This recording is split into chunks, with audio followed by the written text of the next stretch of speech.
all season, so this would be a strange one. He's going to flash it. I actually really don't like Skarner into Sejuani because you just ult him and then he doesn't suppress and yeah, you keep she him was out of a the team pick fight. into it, of course.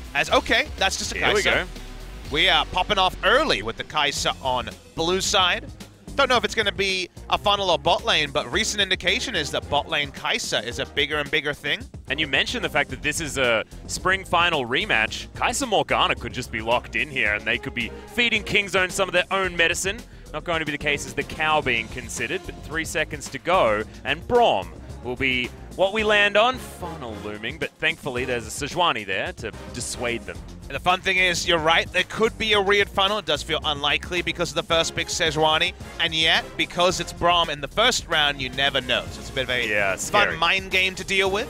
Kingzone are actually going to take a first-round Azir with Orianna and a lot of mid laners open, and just be happy with that. So BDD returning to a pick that he's looked wonderful on in the past. Very hyped up, going to be a spicy one. You'd think yes, even though the Zac versus Sejuani isn't too exciting. The blind pick on the Gnar, and alright, we see a Kassadin hover. I feel like we're close to Kassadin games, but I don't know if this is the spot. It can be very strong against Azir after 6, but you're kind of asking for bad tidings if you go for the Kassadin in this spot pre-6.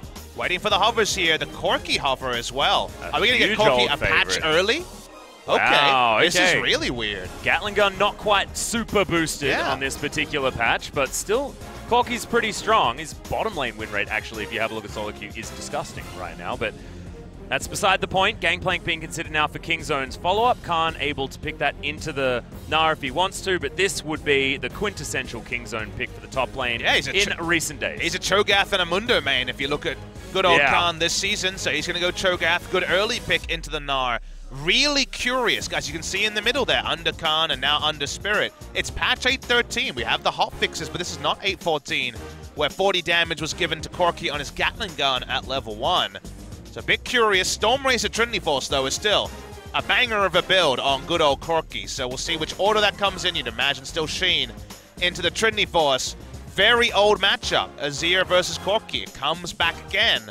Fun to see it. We've seen it before with Kuro versus BDD. We're going to see it today. Yeah, we'll see what Kuro's going to be able to make work. Of course, a little bit of early game pressure available for the Corki now as well. Might give Spirit some room to roam around the jungle and also give aiming some time to scale, adding to the pressure on this map. Keen probably going to have a good time on the top side as well, although the Cho'Gath will be looking over the other side. BDD 21 here we games go. with the Azira's flash immediately from aiming is going to be collected, and that is once again the level 3 gank that we were talking about, and it'll bear fruit as First Blood goes over to prey on his Ezreal. Kingzone, beautiful stuff bottom side. So many. Mega Gnar is going to get all that health, and they're going to just jump on the dinosaur. Spirit grabs the kill in the end, and we do have some action, but it's going to be followed up. It's a really nice kidnap opportunity here as he just gets swooped back in. BDD picks up a kill easy, and we had a bit of a lull, but now we've got a mid lane out of turret falling down. Khan in the death chamber, everyone else mid. And this is so big for Kingzone. This rotation is so important because you can't allow the Kai'Sa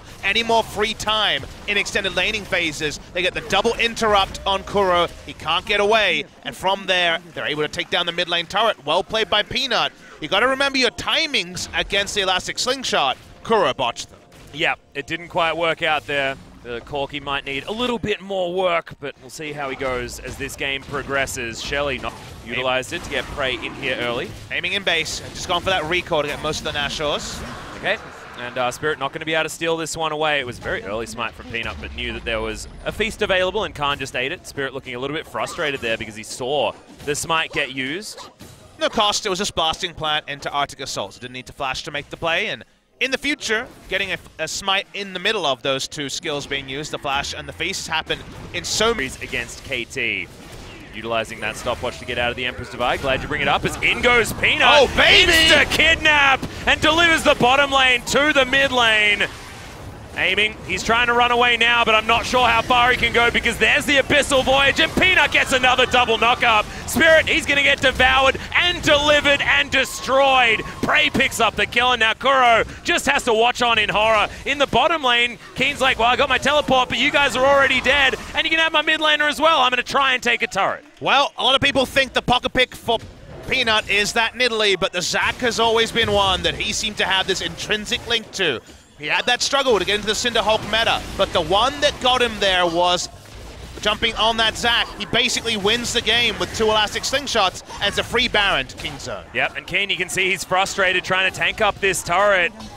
He's going to do so as the Baron does fall down. The Feast is available, but Keen still going to be able to get the one-on-one kill on the bottom side of the map. Trades it for a Baron, though. You do worry that it's one of those games where Keen wins the side lane and his team loses around him. Peanut comes in. Tucson has to be better. He's not able to interrupt on that particular side. He's not quite Thresh on the Braum, but the ult, if it's earlier, can interrupt the elastic slingshot. By the end, it's too late. Aiming has to flash away. They come in. Second elastic slingshot. Gets Peanut. The double. Beautiful stuff from Peanut. It feels like vintage Peanuts making his way back to the LCK, Papa Smithy. It is beautiful to see this level of play. And then BDD just saunters in, gets the kill as well. But we're fighting, actually, picture in picture. Yep, KingZone all grouped up here, having the high ground advantage, theoretically, into the river. Tucson very, very low. As we try and catch up, looks like KingZone cake and eat it too. Feels like the aim of the game here is the 3rd Infernal Drake in a row should be theirs. And this is the chocolate fire cake right here, that molten chocolate. They really want it. Spirit, they're going to jump on top of him. They're going to grab the Infernal Drake, and Spirit barely gets out with his life. Does invest the ultimate. Kuro trying to get mid lane, but he's not going to get that either. It's just nothing to back up the playmaking. Yeah, good God, he's got so much. 40% CDR has been completed here as well on the Azir, as Teleport is going to come down, and Peanut, he's going to find his man, Kidnap on the Gnar just to bring him closer and closer to the Tahm Kench. All of the CCs available. He ain't going anywhere. Does do, you know, a bit of damage with the ult, but that is about it. And Keen, yeah, feeling a little bit later, but I have a feeling that this is just a Freaka seeing their problems as, okay, the engage to come in from Peanut. He will get deleted very early on in the piece, and they're not going to be able to protect him unless the teleport comes in. It does, but it has to be cancelled. He's trying to get his way out of there. Prey, free hitting on the back line. Emperor's Divide is huge and destroys that Kai'Sa. It's a double kill for BDD, and he still wants more. Khan is a front line that you cannot avoid as Keen tries to jump his way out. Peanut, he can land wherever he wants and finds his mark. And the Rupture's going to be there as well. KingZone, they thought about the Baron, but now they're just thinking about winning the game. It looked like it was going to be the perfect fight for Freaka, but they're too far behind. In a more even game, they would have won that one. But in this one, whenever you walk up, you walk into BDD. He is the destroyer, and KingZone Dragon X will win game 1. Yeah, Kuro trying to stop it from the fountain, but nothing he can do. Nexus is going to be obliterated. Prey picks up the last kill there on his former teammate, and is going to go down for it, but KingZone Dragon X, a beautiful victory and great execution on a composition's win condition. They return to a lot of the stuff that made KingZone strong. They've been strong in Zac metas. They've been strong with BDD on the Azir, and that comfort, the meta rolling on towards these mages like the Orianna and the Azir in particular. KingZone Dragon X perks up their head and says, yes, please, sir, one more helping of what's coming right now in the meta in Korea. Just happy I can believe in their drafting, because their drafting has been pretty poor for the best part of summer season. Yeah. I love the fact that Peanut's happy to return to the Zac. The spot called for it, and he definitely called for it for himself. The Ezreal, the marksman are back. KingZone Dragon X.